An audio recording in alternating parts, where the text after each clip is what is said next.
পবিত্র ঈদুল ফিতর আনন্দ, ভালোবাসা আর মিলনের উৎসব। এই উৎসবের আনন্দ থেকে পিছিয়ে নেই কিশোরগঞ্জের জেলা কারাগারের বন্দীরাও। কারা কর্তৃপক্ষের বিশেষ উদ্যোগেও কারাগারের ভেতরেও ছড়িয়ে পড়ে ঈদ আনন্দ।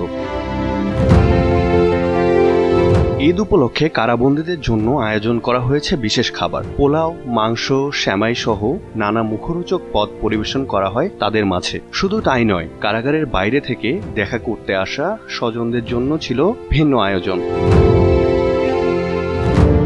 সাক্ষাতে আসা স্বজনদের হাতে তুলে দেওয়া হয় রজনীগন্ধা ফুল, মিষ্টি আর চিপস চকোলেট। শনিবার দুপুরে কিশোরগঞ্জ জেলা কারাগারে দেখা যায় এমনই এক ভিন্ন চিত্র। আমার মেয়ের জামাই দেখা ফোটামাইছি। আমার মেয়ের জামাই জিজ্ঞাসা করছি কি খাইছে, বলছে গরুর মাংস, মুরগির মাংস, পোলাও ভাত, পায়েস, তা সবই কইছে। আমাদের ফুল দিয়ে বরণ করা হয়েছে, তারপরে মিষ্টি মুখ করানো হলো, আবার বাচ্চাদের চিপ দেওয়া হলো। এটা আমাদের অনেক ভালো লাগছে। কারাগার নিয়ে যে একটা অসন্তোষ ছিল, আমরা ভিতরে এসে আমরা সন্তুষ্ট তাদের ব্যবহারে। আজকে পবিত্র ঈদুল ফিতর উপলক্ষে আজকে কারা কর্তৃপক্ষ আমাদের যে পরিমাণ সম্মান দিয়েছে, আমরা তাতে অনেক খুশি এবং আনন্দিত। আজকে আমরা কিশোরগঞ্জ এই কারাগারে আইসা জেলা সাহেবের যে ব্যবহারে আমরা অত্যন্ত সন্তুষ্ট হইলাম এবং ওনার আচার ব্যবহারে এবং যে পরিবেশ পরিস্থিতি দেখলাম, এটা অত্যন্তই সুন্দর। পুলিশ সম্পর্কে বা কারাগার সম্পর্কে একটা ভ্রান্ত ধারণা আছে যে ভিতরে আসলে কষ্ট বা ওরা অমানবিক, কিন্তু আজকে যে আমরা মানবিকতা দেখতে পেলাম, এটার জন্য অসংখ্য জেল সুপারের ধন্যবাদ। এখন পিরিয়ড হোক রেগুলার বা হেভি, প্রয়োজন মতো কনফিডেন্স আছে রেডি। Play with confidence. দীর্ঘদিন পর প্রিয়জনদের কাছে পেয়ে অনেক বন্দী হয়ে পড়েন আবেগ আপ্লুত। কারাগারের ভেতরে তৈরি হয় এক হৃদয় ছোঁয়া পরিবেশ।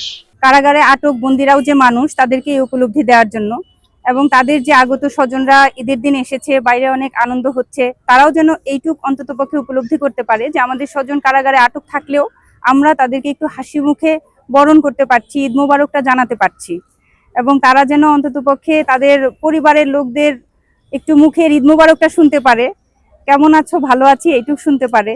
তারা যেন হাসি মুখে এখান থেকে বিদায় নিতে পারে যে আমার স্বজনটা আলহামদুলিল্লাহ ভালো আছে। ঈদ উল ফিতর উপলক্ষে তাদের জন্য উন্নত মানের খাবার ব্যবস্থা করেছি এবং পাশাপাশি তাদের যারা আগত দর্শনার্থী রয়েছেন, আত্মীয় স্বজন রয়েছেন, তাদেরকে আমরা ঈদ মোবারক জানিয়েছি। প্রত্যেকে আমরা রজনীগন্ধার স্টিক, মিষ্টান্ন, ছোট বাচ্চাদের চকলেট এবং পিপসের মাধ্যমে তাদেরকে আপ্যায়নের ব্যবস্থা করেছি এবং আমরা চাচ্ছি বন্দি দর্শনার্থী এবং কারা কর্তৃপক্ষের সাথে সুনিবিড় সম্পর্ক গড়ে উঠুক, যেন আমরা এই বন্দীদেরকে একটু পূর্ণাঙ্গ সংশোধনাগার হিসাবে সমাজে পুনর্বাসনের ব্যবস্থা করতে পারি। কারা কর্তৃপক্ষ জানায়, প্রতি বছরের মতো এবারও বন্দীদের মাঝে ঈদের আনন্দ ছড়িয়ে দিতে নেওয়া হয়েছে এই উদ্যোগ। এতে বন্দীদের মানসিক প্রশান্তি বাড়ায়, পাশাপাশি ইতিবাচক পরিবর্তন আসে বলেও মনে করেছেন তারা।